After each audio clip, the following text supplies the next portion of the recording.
Tonight, another record-breaking milestone for Florida. Nearly 10,000 cases in a single day on the heels of 9,000 the day before. The surging numbers and positivity rates prompting the mayor of Miami-Dade to close the beaches from July 3rd to 7th. If you didn't close down the beaches for the July 4th holiday, what would the potential outcomes be?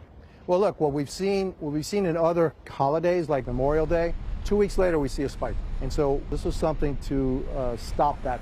Not everyone on board with that decision. I think for me, pretty athletic, eat healthy, work out, I'm not worried about it. Honestly, I just think it's all politics in the end. As the number of cases spikes, testing in some areas blocks long. In the last 2 weeks, more than 10% of all tests in Florida coming back positive.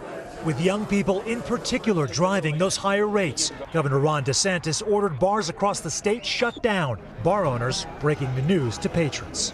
I had to, walk up to them and say, unfortunately, we're not allowed to continue serving you. Whenever you finish your beverage, please just close out your tab and go about your business.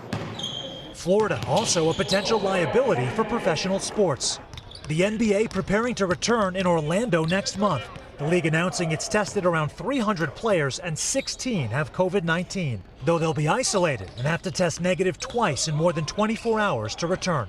Texas taking an even more aggressive stance, with Governor Greg Abbott closing bars and reducing capacity at restaurants after infection rates hit double digits. Abbott telling KVIA, if I could go back and redo anything, it probably would have been to slow down the opening of bars. This as the Houston area has already reached 100% ICU bed capacity and the crunch for care extending to other parts of the state too. They can't even understand, why could you just let my loved one sit in an emergency room that is so ill, and where do we need to go?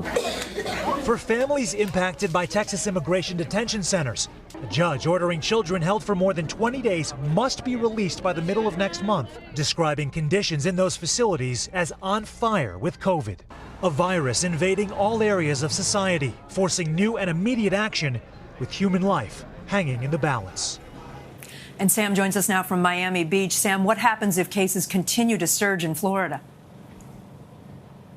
Yeah, in South Florida, the mayor of Miami-Dade County, Kate, describing this as a reverse reopening. You would start with the beach closures, which could be extended beyond the July 4th holiday, then gyms, salons, dance studios, and eventually even restaurants if necessary.